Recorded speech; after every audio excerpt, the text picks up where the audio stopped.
Hi, and welcome to Two CPAs and the Mic, the podcast where we talk tax, finance, and all things related to business. Whether you're a business owner, working professional, or someone who wants to start a career in accounting, this is the podcast for you. Hosted by CCK Strategies partners Jeff Frable and Sara Mays, we dive into relevant business and tax matters with working professionals to make these topics less intimidating, relatable, and dare we say fun? Let's get down to business. Welcome to this week's episode of Two CPAs and the Mic. As always, I am Jeff Frable with CCK Strategies, and we are so glad you joined us today. We are covering relevant business and tax topics, but doing it with applicable, straight talk, practical information, and not all the jargon and stuffiness that generally goes with our profession. With us today, again, my wonderful co-host, Sara Mays. What's up, Mays? What's up, Frable? I'm here, but today's a little bit different. You know, I think we should get a badge for what we're doing today. Yes. And explain why we should get a badge today. Well, we are taking a break from the rigor of our April 15th deadline and recording this podcast for you guys because, number one, we think it's important. Number two, Frable, you and I need a brain break. So today is April 6th. Yes. Let's just be transparent with our listeners. Today's April 6th. Today's probably the worst week of the year. Not the year, but for like the first 6 months of the year. This is the worst week of the year. We're trying to get these extensions done. We're trying to get these returns done.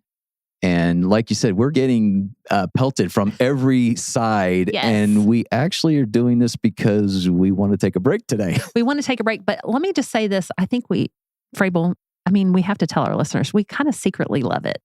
We kind of secretly, yeah. I mean, it's not secret because my wife knows that. Yeah. And we may get a little bit grumpy, but deep down, we're just like, it's fun. The one thing we do need to make extra clear is while we are maybe complaining a little bit, we are not that busy that we can't take new clients and all that kind of stuff. It's just that right now there's just there's a lot going on, and we keep looking for that getting over that hump. Yes. And that will probably come on Wednesday or Thursday of this Wednesday week, or Thursday, which is a full week in advance because we have an amazing tax division leader. Yes, and a whole team. A whole team. And so again, we joke about that, but we are here to help our listeners. We're hoping this drops the day after the 4/15 due date. And that's why we really wanted to do this episode, because we want to go through the concept of where are you at after you get past that initial tax deadline. Yes, that's right. In other words, are you still struggling? Because we had an episode last year where we talked about planning and why that's important. And now we thought, well, let's get one in the can and we'll release it the day after the extension where we can talk about how you might be feeling as an entrepreneur after the 4/15 deadline and things to be thinking about. Exactly. And also, too, just to know, even if you felt the crunch and you did file by April 15th, that you can still listen to our podcast and there's still room to make changes. Your return may not be right. Yes, exactly. Exactly.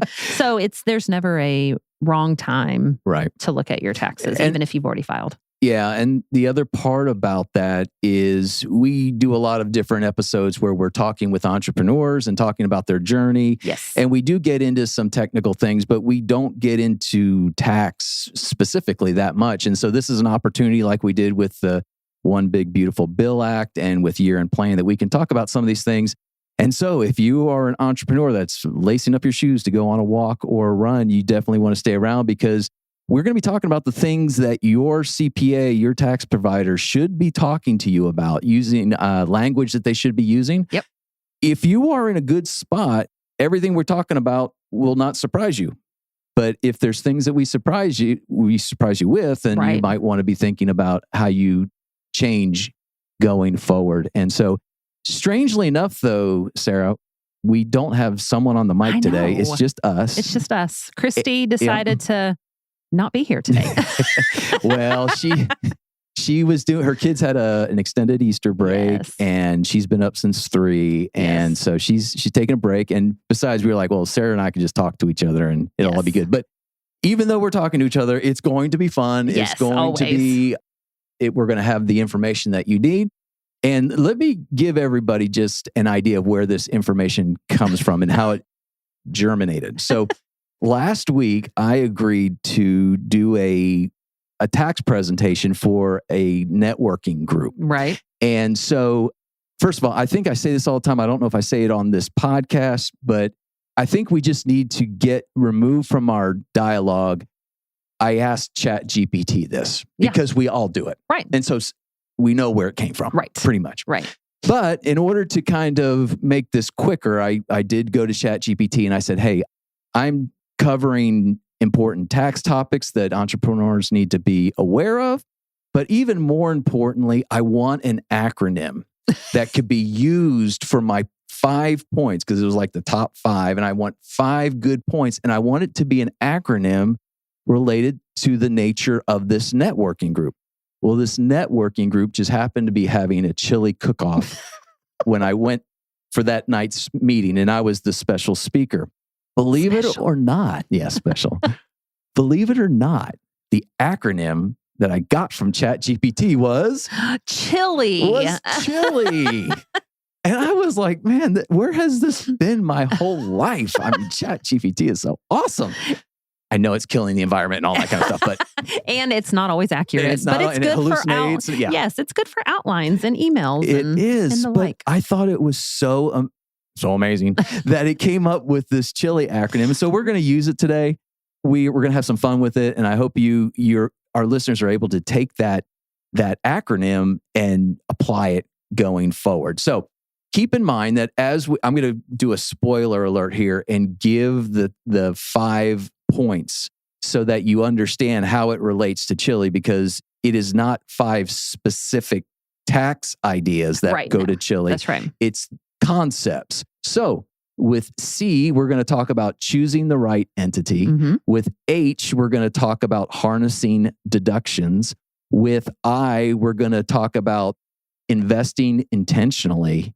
With L, it'll be leverage your time and resources. And I will be to integrate a proactive team and get all the right cooks in the kitchen. So again, this is stuff that if you're an entrepreneur and you're struggling from a tax perspective, whether you don't feel like you're being proactive enough or you are paying too much tax, or again, you cannot get a return phone call from your CPA, these are concepts that will be beneficial to know and understand going forward, and really kind of understand, shameless plug here, how we as a firm work with our clients through the tax planning and strategy process. So some of this stuff we've covered in past, and we're not going to go into a ton of details, but we do want to cover it. So let's start. I think we've covered everything, right?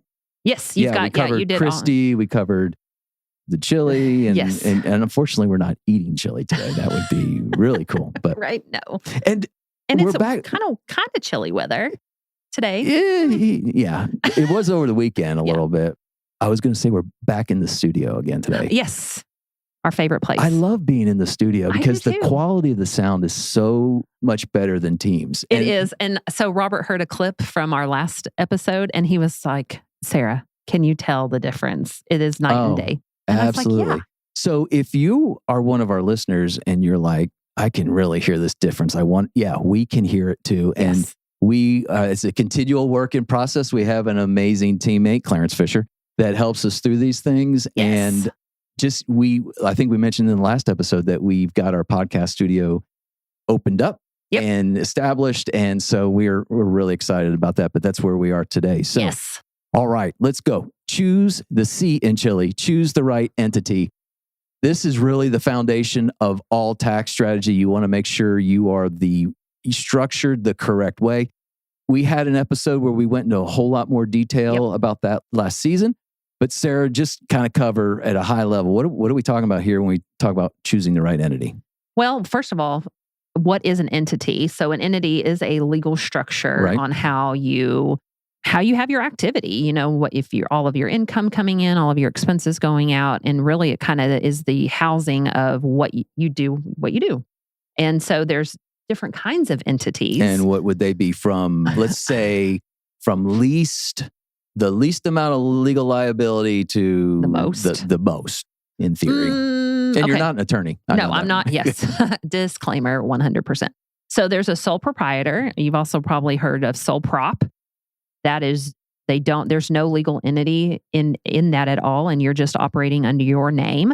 And then there is a limited liability company. And there's actually two different ways to be taxed in a limited liability company. You can be taxed as a partnership, which is really a flow-through entity, or the LLC can be taxed as a corporation. And that corporation has its own tax structure or tax strategy there. And then also an LLC can make an election to be an S corporation, which is also a flow-through entity, but has different tax legalities separate from a partnership or even a C corp. And then you can be an incorporation, and the incorporation can be taxed either as an S corp or have it just its own C corp. So lots of choices there. So many choices. And then you have, so on Frable's outline for his chili, you have joint venture. We have never even talked about that. No. So there's a joint venture. And there's a joint venture. Ask your CPA about that. Yes. I guess the key to all this is, well, let me ask you this question, Sara. This is all a cookie cutter approach when you want to structure, right? One size fits all, right? Absolutely not. Right. So there's differences, there's advantages and disadvantages for each of those as it relates to liability protection, which you want to talk to your attorney about. Tax rates, you mentioned pass-through, which is you end up paying tax at the individual level versus an entity that actually pays its own tax. Again, there's different tax rates. And there's also ways to basically, I would say, reduce certain tax burdens with the structure that you take. So, because there is different taxes.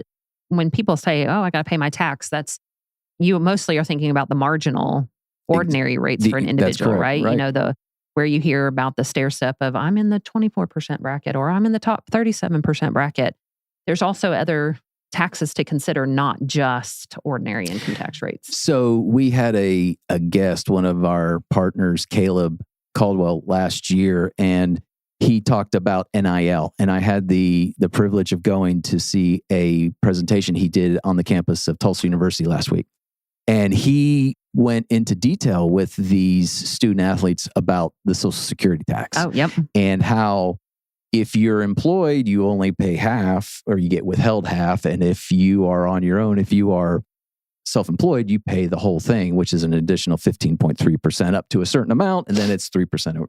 Yeah. Well, and I think a lot of people don't, when they're an employee, they really don't see it. They don't just even see it on know their, about it. Yeah, they just see it on their paycheck and they're like, oh, okay.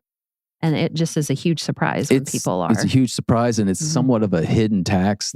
We get into situations all the time. Someone comes in with a sole proprietorship, and you say, "Well, here's the ordinary tax on this, but you also have to pay $20,000 in Social Security tax." And they go, "What?" Right. They don't understand it. So again, it's very important to get with your tax provider, with your CPA, and have these discussions. There's various considerations to take into. Or various things to take into consideration, like the number of members or partners you have, how involved they are, how much revenue, how much net income, how are your members getting paid, those kind of things that all can have a direct impact on the entity that you select. So what you need to hear from us is make sure that if you need an entity, that you are properly structured and that you got one, and it can make a big difference for your. Let's go back to the example we're talking about. If at 415 you came up with a surprise on your extension or actual tax return, this may have a bearing on that number and is always worth looking at and reassessing. Absolutely. Okay. Absolutely. H, we're going to harness some deductions. And this is really where we get more into some of the strategy of deductions. I call it the place of constant creativity. Yeah. I don't know about you, Sara, but when I talk to my clients, I want them to throw everything in the kitchen sink at me. Yeah. I want them to tell me everything they think has a business purpose and give me and our teammates, us, the opportunity to say yes, or here's my concerns. Because if I don't know about it, if the client makes a decision that they think it's not deductible, I may not even know about it. Right. And so I'd rather argue with you of why it's not deductible. that's exactly. Yes. That's the CCK way, why Yes. it's not deductible versus trying to find the things that are deductible. And so there's a lot of things that go into consideration here about obviously everything that we're going to talk about for the next couple minutes must have a business purpose to start off with. Now, there's various things out there where the business purpose may be 50%, maybe 75%, but Right. you at least get some kind of percentage of that deduction. So, And for an example for that, and I think that's where you're kind of going, but I think an example is if you're going to a conference and you tack on a vacation at the end of it, that conference and the travel around to and from is still deductible. absolutely. Is that where you're going? That's one of my favorite examples. Yes. is someone goes, well, I went to Disney World with the family and then I stayed for a conference, so none of that's deductible. And we will say, no, you went to a conference and then you decided to tack on the vacation at the end. There are certain things that are deductible 100% because you had to get there for the conference. Right. Now, again, hear me. And whenever I give these presentations, I always tell people to raise their right hand and say, I promise not to take this back to my CPA and say those wonderful podcast hosts told me I could do this. Everything we're talking about must be run through a specific situation Yes. that you are in. But in this situation, we may say, well, no, you had to get there for the conference. So your travel is deductible. That's right. Now your family is not. Right. But your lodging for a portion may be deductible. Your meals for a portion may be deductible. Right. But again, if you think that there's no chance, we have no way to even consider that. Yeah, So, don't just call it a vacation. Think about all the aspects of it. absolutely. So let's run through some of the big things that are going on. I know, again, we talked about a lot of these with the One Big Beautiful Bill Act, but let's talk about some of these real quickly, kind of rapid fire them back and forth a little bit here. I'll start with bonus depreciation in Section 179 with the One Big Beautiful Bill Act.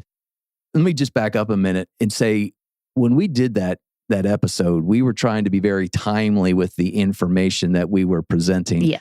Now we're 6 months, 7, 8 months more into it. And we've been seeing these on tax returns. So we know a lot more and we're much more in depth. But with the bonus depreciation, the thing that happened there is we're allowed now to take 100% bonus depreciation, which means you can write off fixed assets with more than 1 year life. You can do that if they have less than about a 15-year estimated useful life. Yep. And that was going to be 40%. It had been declining over the years, Yes. but the One Big Beautiful Bill Act made it permanent at 100%. After. There's always something. Yes. So don't take this black and white because there's always something to it. But after, January 19th, if the asset was placed in service after January 19th of 2025, you get 100% bonus depreciation, which means you get a full deduction for it. There's the 179 deduction is still out there, which gives you another way to write off a full asset. So sometimes it's a combination of the two. Again, one size never fits all. There's always an opportunity to do something with things of this nature. So be aware of that bonus depreciation. The qualified business income deduction, Sarah, QBID. Yes, QBID. Not QBIRT. Right, QBID. That is the 20%. I'm going to say it like this, 20% flat deduction on any pass-through income. What I mean by pass-through income, what we were talking about earlier, is any income from a sole proprietor or a limited liability company taxed as a partnership or any S Corp. There is a 20%. There are limitations with that, Absolutely. As always. But for the most part, it is a flat, just kind of an extra, hey, incentivize that you are an entrepreneur and that you get an extra 20%. So off of the income. It is a deduction off of the income. So practically speaking, you have a K1, which reports your flow-through income of $100,000. Generally speaking, that means you have a $20,000 deduction on your tax return. What this does, big picture, is it has the potential to move the highest ordinary tax rate from 37% down to about 30%. Now, one thing that's really interesting about this, Sarah, and something we always look at is I was talking to a new prospective client, and they have a thing called a specified service, trade, or business. Right. SSTB. There's always an acronym for everything. I'm not going to say it, but it's a system. And the issue there is if you're over a certain amount of income and you are in certain industries like, and really professional industries like an accountant, legal, and some other things, health. In this situation, it was health related. So if you're like a physician, if you're a doctor, you don't get this deduction if you're over a certain threshold of income. This prospective client, the tax return was marked STB income, which means they did not get the deduction. And when we looked at it, we said, no, you are not STB, which means you do get the deduction. Right.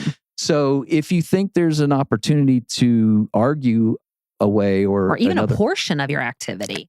Absolutely. Yes. So it's a big deal. And make sure if you don't know what QBID is, you should ask your tax preparer why it's not reported on your tax return. Yep. And again, it goes back to the flow-through income, the pass-through income. The next item is vehicles. Just always be aware that vehicles can be used for a business purpose.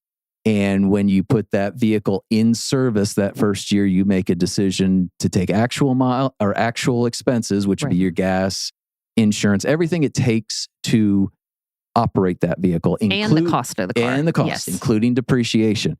Or you take the mileage approach, which means you basically just take your number of miles times a rate, which now is about 60 to 65 cents. I think it's 70. Is it 70 now? It's jacking up. It's jacking up. So you get that deduction. The nice thing there, and one of the biggest differences, is if you take actual and depreciate your vehicle, if you sell it or take it out of the business, there will be tax ramifications. Right. If you just take mileage, you do not have those similar tax ramifications. So it goes back to what is the best situation for you. Home office, Sarah. Yes, home office. So especially in our post-COVID world, a lot of people are still working remote, meaning they are working from their home. And you can take deductions around the office where you actually conduct your business in your office at your home. You can take those deductions. So there's a myriad of different ways considerations and how to calculate this. Ask the question. Yes. I work from home. Do I have... Now, this doesn't mean... A W-2 employee, right. Is that where you were going with that? Well, W-2 can't take it. That's right. That's right. And where I was going is this doesn't mean you can write off your whole home. It doesn't work that way. There's criteria to meet. And just it goes back to being aware that there could be an opportunity there. So have the discussion. Yes, absolutely. And now while we're talking about homes, there is the concept of a second home. And the reason we throw that out there is just be aware that with certain things like your itemized deductions, there are available deductions for that second home. So a vacation home, there's the opportunity for mortgage interest, property taxes. But again, there are limitations. There are issues to consider. Second home could be what, Sarah? Also your office. No, it's on the water. The boat. Your boat. Your boat. I was going to say, well, then if you're going to go there, then a camper too. Well, it has to have what to qualify as a second home? A potty. Oh, I did not know that. I just learned something new, people. It's got to have a commode. I didn't realize it. Yeah, that's why the boat qualifies. Is if you have a commode on your boat, then your RV has to have a commode too. Your RV would have to have a commode too. Okay. So again, if you have some mortgage interest or property taxes associated with these things, can you strap a porta potty to it? Now you sound like my clients. So I wanted to do that's my boat. I love that quote from Jenny. Yeah, Jenny. So anyway, again, be aware. And the third thing that I'll throw out there, we're going to go there right now. Okay. With the Augusta rule. Oh, yes. We got to be careful with this because I think this has a lot of potential for being misused and being abused. And at a very high level, there is a tax code section that allows you to receive 14 days of rental income for free and not pay tax on it. Yes, that's right. And you go back to why is it called Augusta? What does it mean? It goes back to Augusta, Georgia, which is where the Masters is. And if you've ever lived in a city that hosts a major sporting event, you will know that there's participants that come in, and people will leave town so that they can rent out their home. Right. And this was going on in Augusta, Georgia. The tax code was changed so that that income or that those funds received for 14 days does not get reported as income. Right. And so there are opportunities out there to, if you have a related business, yes, there are ways for you to rent from your business and not recognize that income, which means you take a deduction on the entity, it reduces your income, and then you don't have to pick up the income on your personal side. Mm-hmm. Usually it's a wash. You take a deduction on one side, you pick up the income on the other, and it washes. But this, you take a deduction and you don't pick up the income. And here's my concern on this, really. I mean, this is all over TikTok. I'm not on TikTok, but this is what I hear. I probably talked to 10 different clients at the beginning of tax season that bring this up. And yes, it is out there. Yep. Yes, there is some fairly strict criteria that I would adhere to in order to defend your position. Someone said this, I can't remember who said this to me before, but they said, and I think it was Ox, because I was talking to Ox. Ox said, you will probably not get audited because of this, but if you do get audited and it's examined, they will look at this. Yes. And so that's not to say you won't get audited about it. So abuse it and take the audit risk. Yeah. It's do what you need to do and do it right and do it in a way that is documented. Absolutely. And probably the biggest, I mean, there's a slew of things that you need to consider, but you can't, on the abuse side, you really need to watch your fair market value on the rental. And you just really have to look at a whole lot of things. So tax advisor. Going back, pigs get fat, hogs get slaughtered. And I think really my concern is whenever we as professionals hear our clients bringing something up over and over again, it's causing attention. I really think the IRS is going to pick up on this and they're going to do something about it, because it's just, I think there's a lot of area for abuse here. Agreed. And so just, again, going back to the concept, it's not cookie cutter. It doesn't fit all. You need to document. You need to have a defendable position with what you do. Yep. Okay. Meals and entertainment. Sara. Oh, yeah. So meals, and actually there's some even rule changing for 2025, or it's either 2025 or 2026. But for the meals and entertainment, historically have been limited to 50%. So if you spend $100 on a meal, a business meal, you would only get to deduct $50 of that. So that's where that 50% limitation comes in. For a while in the COVID and a couple years after, just to help with the economy, meals were 100% deductible. And then now we've gone back to the 50% limitation, but now they've also added in any entertainment is 100% not deductible. So, and when we're talking about entertainment, we're talking about, even taking a client to a golf course or taking a client to a concert or anything. Tickets. Yeah, anything Things like that. That is now not deductible.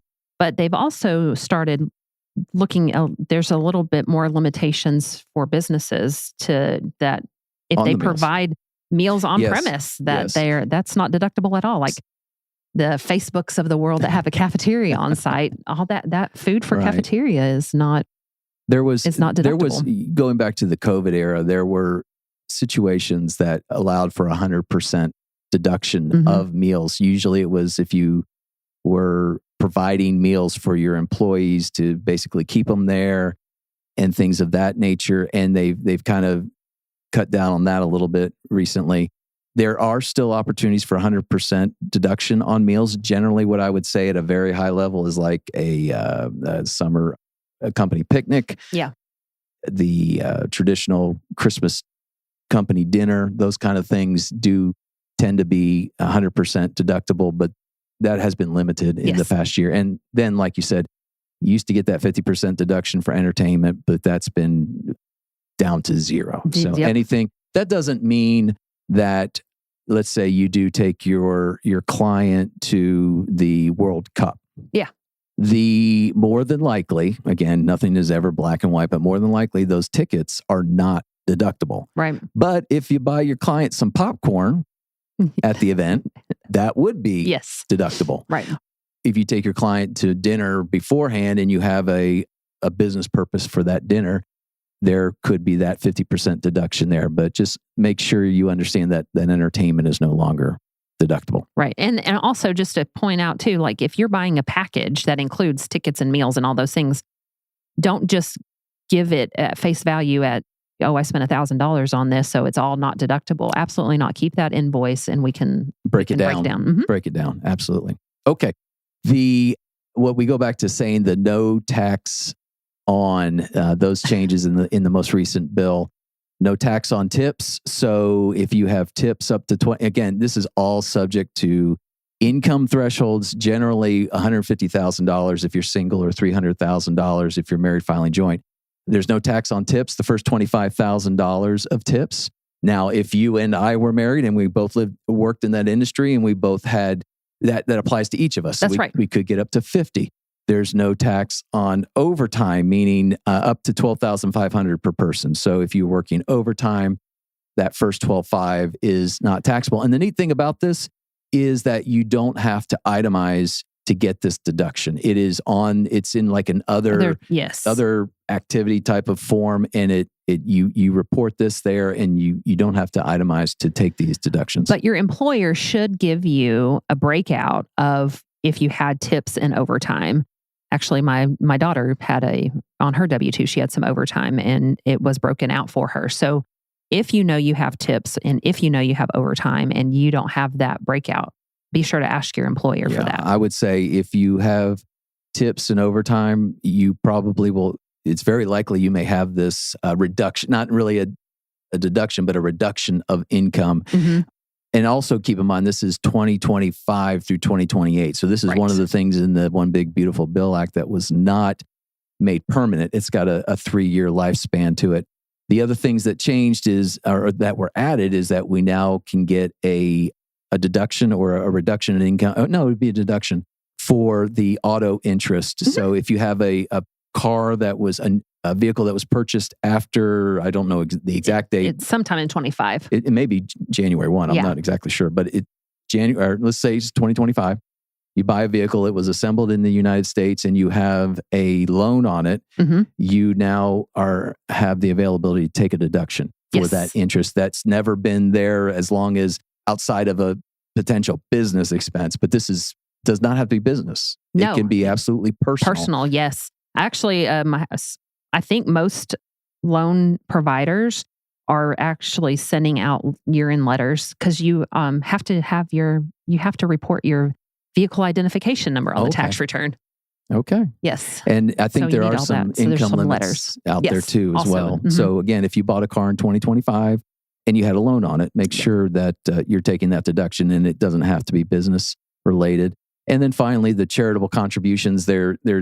This goes back several years ago where each individual was allowed up to like about a $300 or $500 charitable contribution deduction, even though they didn't itemize as long as they made the contributions.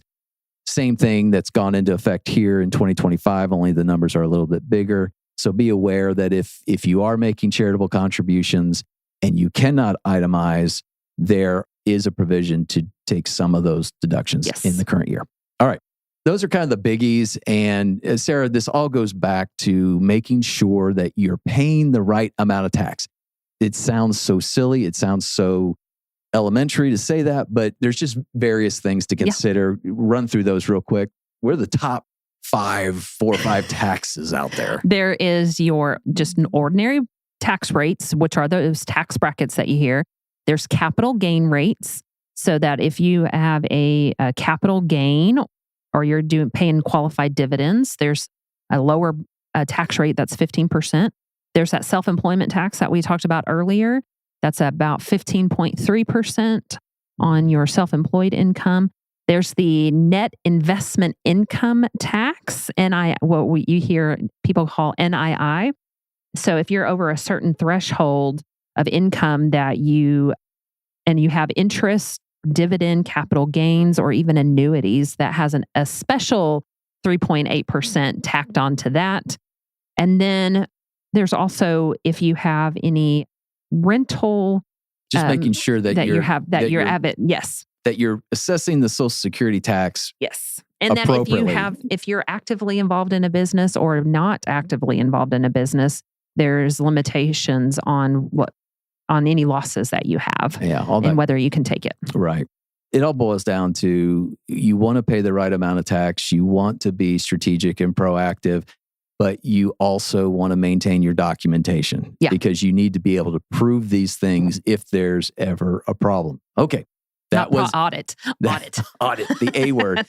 All right. That was H, harnessing your deductions. We're probably going to hit these last ones pretty quickly, but investing intentionally, really what we're getting there is making sure that you are investing in yourself in areas that can reduce your tax liability. Mm-hmm. So like with retirement savings, whether it's IRAs or 401ks, make sure you're in the right vehicle first, because sometimes, if I got a younger person, I'm probably going to go, do you want a Roth? You don't get a deduction for that, but it all grows tax-free. That's so right.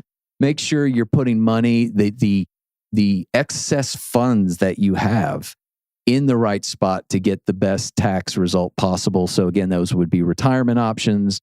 They would be things like FSAs and HSAs, flexible spending accounts, health savings accounts. One thing that we've been talking about a lot recently internally that is really kind of a neat deal is there really isn't, I don't think there's a limit on on the HSAs, the health savings accounts. You can put the money in there. It doesn't have necessarily a contribution threshold or limitation like some of your 401ks do and things of that nature. Or let's put it this way, maybe you maxed out your 401k. Mm-hmm. You can put money in the health savings account. Now, you can only take that out if you use it for health items. Right. But last I checked, the older we get, the more we're going to be spending on health items. And it also relates to things like long-term care premiums. That's right. And expenses and things of that nature. So if you're maxing out your 401k, get with your financial advisor, talk about HSAs and how that may be a good opportunity for you. But the other thing that you would want to maybe spend excess funds on are your people. Yes. Your teammates. Do you need to grow? Do you need to increase your infrastructure? Is there equipment? Is there things of that nature that you need to put into place to grow your business? This all goes back to being intentional and being strategic and doing it at the right time. Mm-hmm. I always joke that we never want to be the firm. I never want to be the preparer who the client comes in and says, oh, I've got this unanticipated tax. First of all, that would be a problem. Right. But then we go, go buy an SUV. You're more money out of pocket. You may not even have needed it. Invest in things that have intentionality to it to grow your business. So that is the investing intentionally. Well, I was going to say too, on the investment part, not a lot of people have the same philosophies when it goes to retire, like putting your cash into a 401k, and also being mindful that if your investment strategy is not in 401k, and i.e. buying real estate, and what are the ramifications of that, good and bad? Yeah. And going to add on to that, putting more money back into your business may be your investment. Nest egg. That's right. And so it's the same concept of putting that money in to grow the business to get a return on investment when you exit. So get with your financial advisor, get with your financial coach. We've had a few of those on the show, so they can lead you in the right direction. Okay. Leveraging time and resources. Really, the concept here is just to be strategic and proactive and do things at the right time, whether that's the year-end planning. We want to be proactive versus reactive. Sometimes you want to defer income. Sometimes you want to accelerate expense. When are you making estimated tax payments? Is it right to make a pass-through election with the state to pay your state taxes for your entity? Do you have significant transactions in a certain year? Do you have sales or capital gains, or did you sell your business? Equipment purchases, all these things come into play when you're being proactive versus reactive. And I think the main thing that we always preach on this podcast is you have to be strategic, you have to be intentional, you have to be proactive. This empowers you as an entrepreneurial business owner.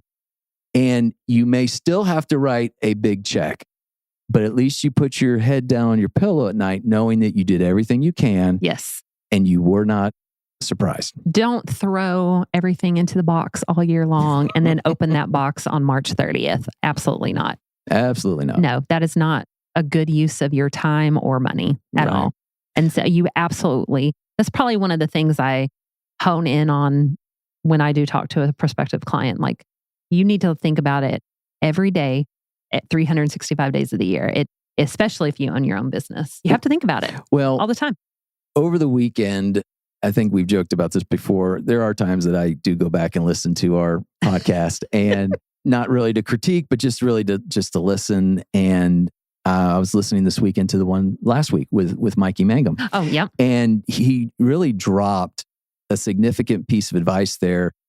We just kind of glossed over it, but he mentioned that when he was growing up in the industry, he was talking to professionals outside of his industry, and he realized that the number one headache for business owners and entrepreneurs is the IRS. And so for him to do his job better, he needed to get with others in our industry to understand that situation. Yes. So if you find yourself in a position where you are feeling reactive and not feeling strategic, you're really not alone. Right. We run into that all the time. That's right. The key is to do something today to make it different going forward. That's right. Last I is integrate. This again goes back to being proactive. Sara, what would you say about this as far as why do our entrepreneurial business owners that are listeners need to integrate the right team? Well, no matter how much we like to, maybe each one of us think differently about ourselves, but we're not perfect. And we're not? Right? And we don't know how to do everything. We can look up, yes, we can Google things, chat GPT things on how to do all the DIY, every part of your life. And it's not the best use of your time. I mean, back on the L, it's not the best use of your time and resources. So 100%, you need to, I think probably the biggest thing is to outsource everything. I can't remember. Well, and if you go back. And it was Sean Copeland, I think. Sean Copeland. And Keena Leva. There was a bunch of them that have reiterated that piece of advice over our episodes. Yes. And I go back to a very good friend of mine who happens to be in this room with us, Clarence Fisher. We were talking about AI, and something he said to me that just really struck. He goes, you may have AI, and we were talking about from a marketing perspective. Right. I could just put my marketing plan, have it spit out a marketing plan for me. His comment was, you may have AI, but your AI is not my AI. And that's the way it is with us. We have AI that is specifically targeted to tax. And so I had that, I might have shared it before, but I had a call with a client and he said, well, ChatGPT says it's this. And I said, well, did you put in that it's this, your income level, it's capital gain income. He really just wanted to know what the rate was. Yeah.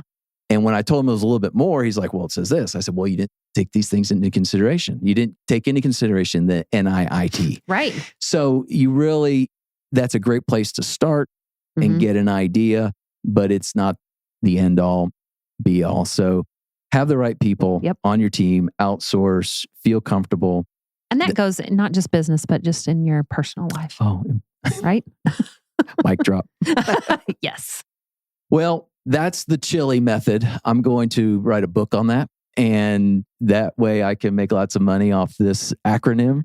And hopefully our listeners will remember it. But again, if we go back to it, it is choosing the right entity. It is harnessing deductions. It is investing intentionally, leveraging your time and resource, and integrate the most proactive strategic team that you possibly can put together. Right. And it's funny because we've just been practicing that every day for years and years and years. It's like second nature to us. And when we talk to new clients, prospective clients, they look like they're surprised, right? Because they never experienced that kind of thing. So if you have any questions about any of that kind of stuff, we are always open and welcoming to email communications. We would love to talk with you. But talk real quickly, Sara, before we go into our end process here about the do nots. Oh, the do nots. See, I was getting ready for our next. Material. This is bonus material. Do not wait. So that goes back to your proactive comment. We don't want to be reactive and wait and kind of just be is it an ostrich in the same head? Sticking your head in the sand. Yes, Yeah, that's what the ostrich don't do that. does. And then you don't want to ignore any IRS or state notices. Open those boogers up. It's scarier on the outside than it is on the inside. And 9 times out of 10, I'm going to be honest with you, 9 times out of 10, it really is the IRS or the state agencies are wrong. And they don't have the correct information. And it's really steering the IRS to the correct things. So definitely open those boogers up and pass them on to your tax advisors. And then don't do it on your own. Again, it's okay to have help. It's okay to have help. It's okay to lock arms with a team. I love your comment about the notices, because we get this all the time. We get notices sent to us by clients and they're freaking out. Yeah. And our response most of the time is, this isn't a big deal. Yeah. Let's just answer it. And we see these all the time. Don't worry about it now. And some of those notices use some pretty scary language. Yes. Like lien and levy. And it's there for a purpose. Yep. It's to get you to respond. We're going to send you to collections. Work with your provider to understand those. So do not let those just sit. Right. All right. With that, we're going to transition to rapid fire. But we're going to do it a little differently. We're going to do it a little differently. We're going to kind of do it would you rather style this time, since it's just me and Frable. But we got to give a shout out to our amazing partner, Caldwell. He's like, maybe you should do this. Yeah. Or integrate those into rapid fire questions. So we are. We're going to test it out here. And also, just so you guys know, totally use some Copilot to get these questions. And I really haven't looked at them before. And I just plugged it in and set it aside before we got into this podcast. So I'm just going to pick. It gave me 5 different areas. So I'm just going to kind of pick one from each one. Rando. Yes. Okay, let's go. Okay. Would you rather always be 10 minutes late or 20 minutes early? 20 minutes early. 10 minutes late. Okay. I like to be, so my family will tell you, like when we go to Disney World, until I get in my spot, I am just, so I need to be in my spot. It may be early.